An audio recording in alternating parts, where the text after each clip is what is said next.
David, when did you become interested in aviation? Well, it was a long time ago. I was probably about 5 years old. My granddad took me down to Duxford for the day out to the museum and had a ride in the Rapide as a surprise. So, knee high to a grasshopper. Off we went in the Rapide. Probably 15 minutes around the area, Duxford area, and back in. And ever since then, I was mad on aeroplanes. So, yeah, that's where it started. Brilliant stuff. Can you tell us a bit about your aviation career? Yeah, so I started serious flying when I was 12. 12th birthday right here at Fenland Airfield. I had a trial lesson in a little Cessna 150. That led through my teenage years to trying to build up the hours via 20-minute flights here and there, washing airplanes and building my PPL till I did my first solo at 16 and licensed when I was 17. And from there, I didn't know where to go with it. I always wanted to be a pilot professionally. I was looking at the RAF, I looked at British Airways. I didn't have the academic skills for that, so I thought it was a dead end. So I went off doing music teaching. I also play the trumpet, so I was teaching brass and woodwind. And then came across a Stapleford Flight Centre offering 0 to hero, effectively, 0 hours to ATPL 737 type ratings. Happened to ask the bank manager, can I have some money please? And they said yes, and off I went. I did my commercials down at Stapleford. I was 21 when I finished that. I'm very lucky to get into Ryanair 2 weeks after my initial test for the IR, and have been there ever since. About 17 years in Ryanair now. So what would you advise someone going into an aviation career? Enjoy the journey. It's not always about the end goal, but choose the path you would really enjoy doing. So airlines for some people works very well. It's a great lifestyle. It pays for other things you can do if you enjoy other hobbies. Or perhaps more of the general aviation, instructing, examining is another good route. But don't be afraid to ask. Go to your local airfields, hang around the cafes, talk to the pilots and try and be involved. Brilliant stuff. And obviously we just went up in the Chipmunk here, which you can see behind us, but can you tell us how you became involved in this? So that's about the time I finished my ATPLs. I've always been interested in the old aeroplanes, so my introduction to history really is through my family. My great uncle was a Battle of Britain pilot with 151 Squadron, wow. Sergeant George Atkinson. He happened to be shot down in a hurricane in August over Whitstable. He jumped out, 219s, jumped to about 20,000 feet. And he went on to become a instructor on Mosquitoes. He was on one of the low-level raids on Gestapo headquarters, I believe. And he was tragically killed on the 1st of March 45 in a training accident up at Pallisburn House. So his history is always in the family, especially when I talked about aircraft. My grandfather would tell me all about Askey, great uncle Askey, who did this and that in the battle, and that got me interested in the Battle of Britain history and reading the biographies and anything I could Spitfire Hurricane related. And of course that stayed with me all my life. And when I came out the other side with the shiny new airline transport pilot's license, I thought, how can I use this to fly a Spitfire or Hurricane? I'm not sure on the answer to that yet, but I phoned around a lot of the operators, a lot of the owners, and Historic Aircraft Collection said, come along and be ground crew. So I've been with Historic Aircraft Collection at Duxford since 2007, cleaning Spitfires, Hurricanes, Fury and Nimrod, pushing them in and out the hangars, making the pilots cups of tea, and generally being a nuisance around Duxford. Brilliant stuff. Working the way up through Historic Aircraft Collection, Guy Black said to me, go and get some time on Tiger Moths, Chipmunks and Harvards, and we'll talk about flying the Warbirds at some point in the future. So I went off and did my tailwheel conversion on a Tiger Moth with the Tiger Club at Headcorn at the time. Then that led into hiring a Chipmunk locally at Duxford, which got sold. So suddenly Chipmunkless and really enjoying the flying. It's such a lovely machine. So we ended up buying one, the Portuguese one over in the background there, as a syndicate. I've been flying that since 2014. So that led into buying the Chipmunk. And then the other one behind me, the RAF one, that came last year to help with the pleasure flying we do here and tailwheel conversions. And is there a difference between both models, or are they exactly the same, just one is Portuguese? Broadly speaking, they're the same. Right. Same engine, same airframe. The Portuguese one has just 3,000 hours total time on it as it stands there at the moment. The RAF one's about 9,500 hours. Built in the RAF built in 1950, Portuguese one built in 1958, so a bit of an age difference. And apart from the instrument set out, there's no difference at all. So there's Harvard stroke American Sperry type instruments in the Portuguese one and the standard RAF fit in the RAF one. And do they handle the same? Yep, absolutely the same, yep. Wow. So yeah, let's talk about the flying. What's it like to handle, and what's its strengths and weaknesses? It really is one of the nicest airplanes you can fly. Everyone says it's a poor man's Spitfire. I counter that with the Spitfire's the rich man's Chipmunk. It's such a lovely airplane. It's finger and thumb precision. You think it and it does it. The only thing lacking in a Chipmunk really is a bit of power. So 145 horsepower, about a ton takeoff weight. It's a little bit lacking, so it's always nose down to get some speed up. You're always trading altitude for speed to do any manoeuvre, but it flies absolutely beautifully, exactly as you'd expect a trainer of that sort to do, and it's just a delight. I wouldn't trade it for any other airplane I've flown so far. So what kind of range does the Chipmunk have? Range is an interesting one. It's about 2 hours safely on the fuel we have, plus the legal reserve fuel on top. So 2.5 hours to 2 3/4 to dry tanks. That will give you around about 180 miles in still air. Doing 2 hours, cruising about 90 knots. So it's not too bad, but it is a bit limiting when you're heading to Scotland, for example. 2 stops on the way up to Glenforsa last year. And we're the most limiting out the aircraft when we go away on a club fly out. So Yeah. sorry, the Chipmunk needs to stop again, sorry. So how often do you fly? Every day, pretty much. Every day? Every day. So Wow. I work 5 on 4 off for Ryanair, so I didn't spend 5 days in the 737. And generally speaking, the commitments I have here on the Chipmunks or with the T6 down at Falmere, I'm flying something every day. Fly the Tiger Moss for classic wings down at Duxford, Harvard pleasure flights. The Chipmunks, they're very busy with tailwheel conversions, experience flights like we've just done, air displays, you name it, it all happens. And then somewhere along the way I'll taxi to Lancaster as well. Really? Yeah. What was that like? It's fantastic, yeah. I'm very lucky this season to be East Kirkby's nearest Lancaster taxi pilot. So I've done 9 or 10 days so far, 2 runs a day. How does that role even come about? Pure luck, right place, right time. We were displaying up at East Kirkby last August, and I spoke to Andrew afterwards and said, how do I get to do that? He said, you just have to volunteer, Dave. I said, how do I do that? So you just have. So I'll see you in April. And sure enough, we had a phone call came through, the paperwork was done, and I did my checkout with Mike Chatterton up at East Kirkby on Just Jane, which is a taxi around the field with dual controls set up. And then a second taxi without the dual controls, with Brad sat there as my flight engineer and chats over my shoulder telling me what to do. And then a third one, off you go, taxi around the field, don't crash it. So Wow, it must be incredible. it is an amazing machine, it really is. And for a non-flying role, the aeroplane will fly at some point, but for a non-flying role, it's so much fun. So it's a lovely actually going to machine. get airborne or something? Yeah, they're working on that. Every taxi ride, every passenger pays their fee, and that goes directly to the restoration of the aircraft. And they're doing it in a very clever way. If you look at the website, you'll see they have a second Lancaster they're taking donor parts from, removing their parts. So the centre section last year, for example, where the mid-upper turret was taken out, and they're restoring that this summer. And this winter, that will go back in freshly restored. And Right. the port wing is coming off, and the nose is coming off next year, and swapping with the French aircraft they have as a donor. Oh, wow. And then they restore both, one to static, one to airworthy, and running through it. So they tell me they're 5 years into a 10-year plan. So overall, what's the best thing about flying the Chipmunk? Oh, it's just lovely. It's easy motoring. It's one of those airplanes you just think about the manoeuvre you want to do, and it really flies it. It's nice. So it's easy to fly. It's enjoyable to fly. It flies formation beautifully, as you've just seen, and it aerobats very well as well. So. Compare it to the Harvard, where it broadly does the same thing. The Harvard, you just have to work a bit harder at it due to the size of the engine, the weight of the aeroplane. It is the advanced trainer, and it's great fun to fly, but the Chipmunk is just the delightful machine. It's just easy motoring. Yes, as our viewers will see, all the footage in there. I didn't puke, thank God. Yeah, very well. But David, can we find you online anywhere? You can. So we have 2 Facebook pages. We have the Chipmunk Whiskey Delta 292, which is our pleasure flying training Facebook page, and we also have Chipmunk Whiskey Delta 292.co.uk, which is our website. Price lists on there and a bit of history on the aeroplane.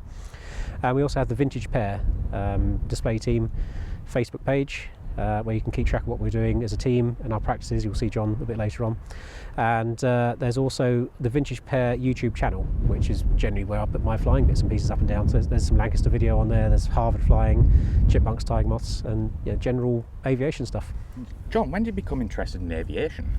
Oh, I believe it was probably around the age of 5 I got interested in aviation. So my dad always blames my late uncle for brainwashing me to all things flying. So he used to babysit for me, so Battle of Britain, The Rocketeer, Dam Busters were usually on TV. So yeah, that's kind of how that came You were about. forced into it almost. I wouldn't say force, I was open to the world of aviation and clearly fell in love with it, as most tend to do. Exactly. So can you tell us about your aviation career? Aviation career, well, my aviation career, if you want to call it that, has just been a lot of luck and by complete pure fluke, to be honest.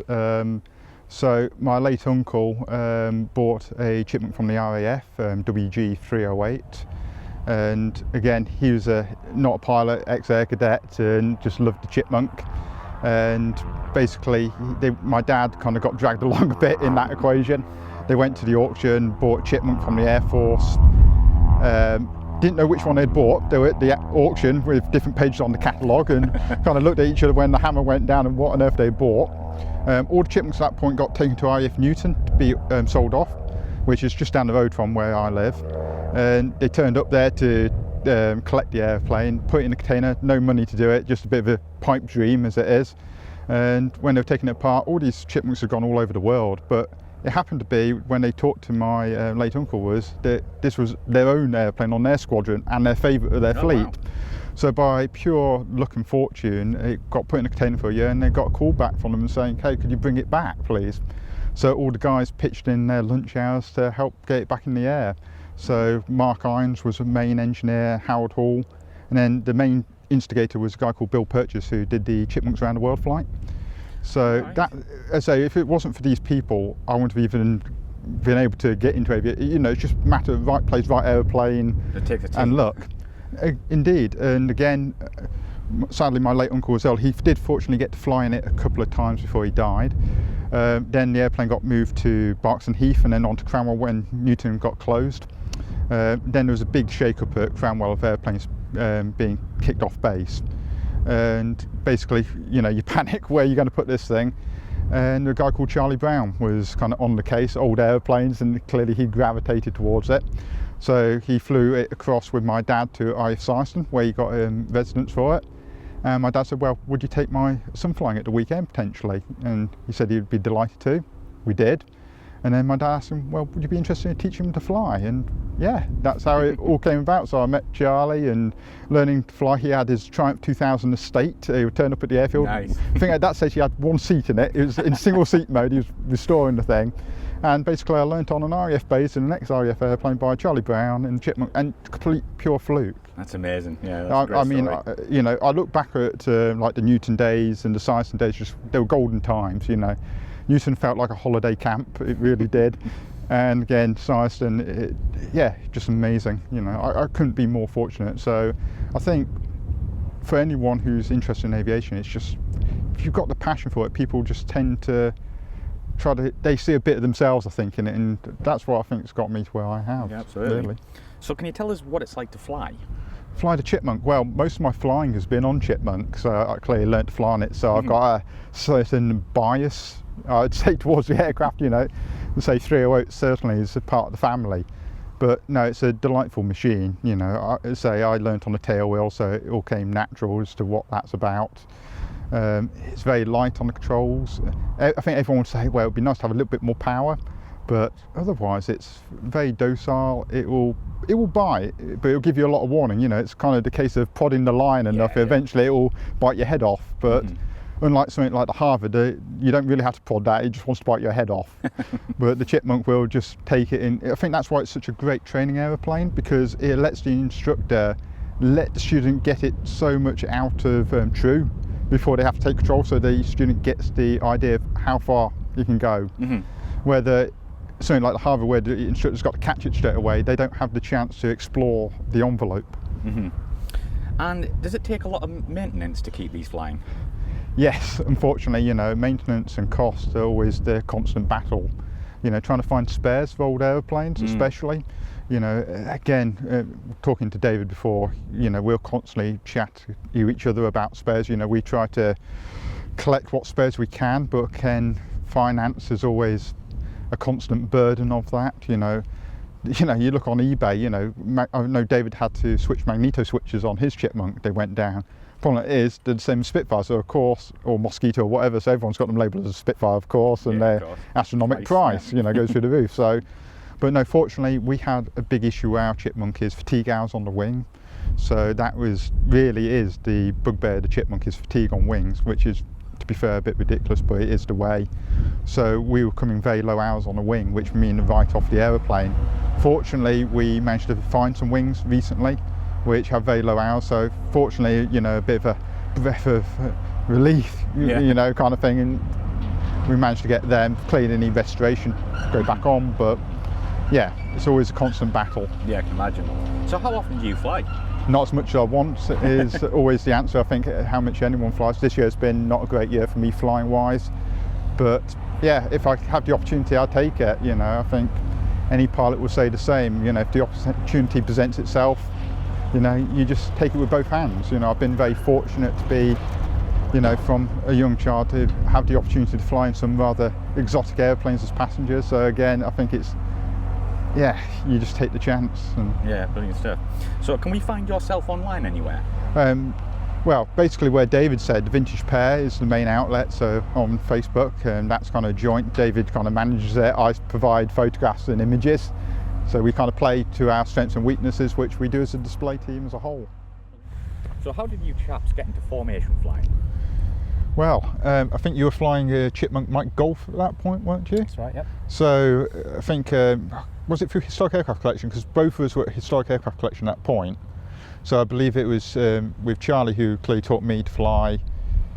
You came over to Rectory Farm. I can't remember how it came back. Right, Did you ask Charlie? Or? Yeah, I asked Charlie for formation training, and he said, "Yep, John's going to be your leader. Let's go." And we went to Rectory Farm and met up and did a formation course. So two Chipmunks and formation takeoffs, landings, brakes, rejoins, fly-throughs, echelons, you name it. And what was that, a weekend? I think it was two. It could have been two. Sorties, I think. Yeah, because we went out to Leicester. About 4 sorties in total. It was a while ago now. Yeah, it's a while I know we went to Leicester and did some formation landings on the hard That's though. right, yeah. Oh wow. So yeah, I think that's how that came about, and then clearly from there it stepped to you getting your formation DA at that point. That's it, that was the next step, yep. And then we needed something to do with the formation DA after that, so we formed Vintage Pair. Yeah. And that kind of went through the 4-ship formation with Howard and Paul Green. So we have 4 Chipmunks we displayed at Duxford in 2018, I think it was. Yeah, so May prior to that 2018. I was doing the Red Sparrow stuff as a 4-ship. Yeah. And then the thing was, we wanted to try to do something more dynamic together as well, and bring some kind of our fresh ideas to our ideas of what we wanted to do. And of course we got on really well as ground crew at HAC, so, and we both have similar ambition to want to fly old aeroplanes. So it's like, well, rather than work against each other type thing, why don't we work together? Because we've both got strengths and weaknesses, and they kind of seem to complement each other really well. Yeah. So yeah, that's how it came about. Make our weaknesses shine through, don't we? Well, yeah. So I was lucky enough to go up in the Chipmunk earlier this morning or this afternoon. Can you tell us a bit about that flight for our viewers? Right, so that flight, we're at Fenland Airfield at the moment, up in Lincolnshire near Spalding, and we briefed for a 2-ship mildly dynamic flight, wasn't it? We decided so show off the Chipmunk's characteristics, both in formation and in aerobatic. So we did a formation departure out of here to the east. Climbed out towards the wash bombing range because it's a Saturday and the RAF don't work Saturdays, so we can go and play. Along the way, we got the altitude. There was a couple of changeovers, echelon lefts, echelon rights, a break and rejoin, and then into, was it 2 formation loops? I believe we did. Yes, you're on the wing so for the 2 first. formation loops with Mike and I on the wing, John leading. Yes. And then we broke into. Hands up! I messed up the first one. I was trying to be a bit smooth on the entry to give you a better toe in, but a little bit too smooth and ran out a bit of energy towards the top. So as we said earlier on Chipmunks, they're energy weak. They're 140 horsepower and a ton or so. So you can't dally in the vertical. They're going to run out of energy, and you end up too slow and falling out of a loop, as we did in that one. Yeah, it's a kind of careful balance, because surprisingly you'd think the lead just sets power and that's it for a formation loop. It's not the case, because the tendency is, as you found, is you kind of stretch and.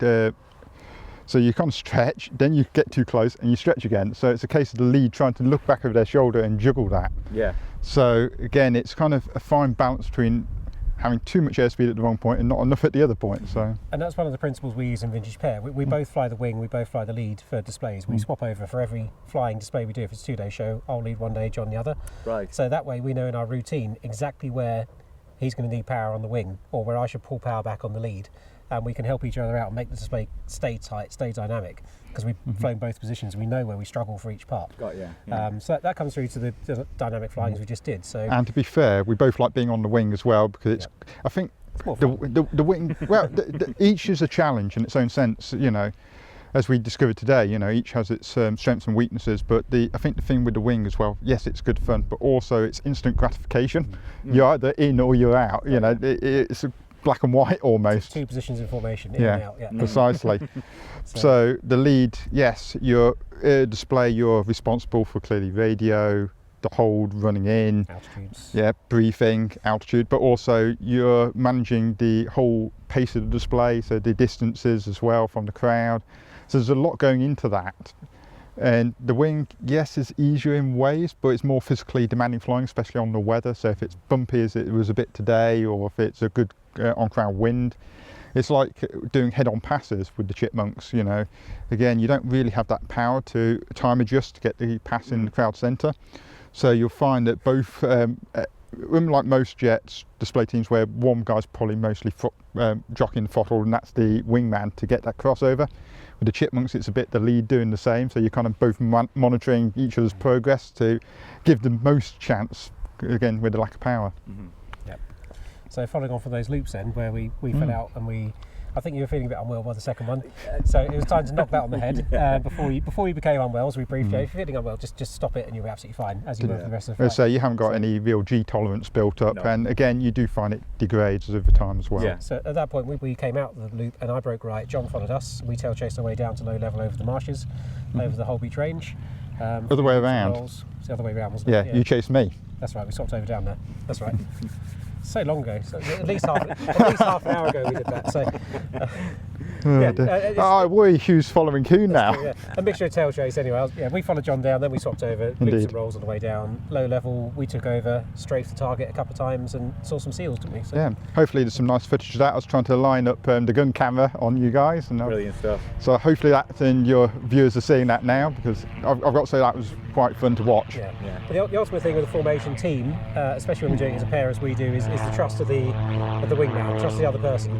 And we've flown together enough times now to know Jon's going to be exactly where I want him. If he's not there, I know he's going to be there. Yeah. So we work on trust. I was talking to you on the intercom about wing following and speechless radios and things like that. So we can fly almost by instinct with each other now. So we can trust that if I put into a loop in a tail chase, Jon's will be right there. It's not going to be an issue, and we fly through. Obviously the safety's kept out. We keep a lookout and make it safe. But the whole trust is there. Experience and highly recommended. But if you can just remind us where we can find you online again. Yes, you can find us mostly on Facebook. So we got the Chipmunk Whiskey Delta 292. So if you look that one up, that'll be the Pleasure Flights. And we've got the Vintage Pair Facebook page as well. We have Vintage Pair on YouTube, and I think it's www.chipmunkwhiskeydelta292.co.uk is the website for price listing and booking details of the Chipmunks. It'll all be linked in the description below. But David, Jon, thank you very much. Thank you. Thanks for coming.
Nearly. Right, I'll talk to you on the outside, Mike. Right.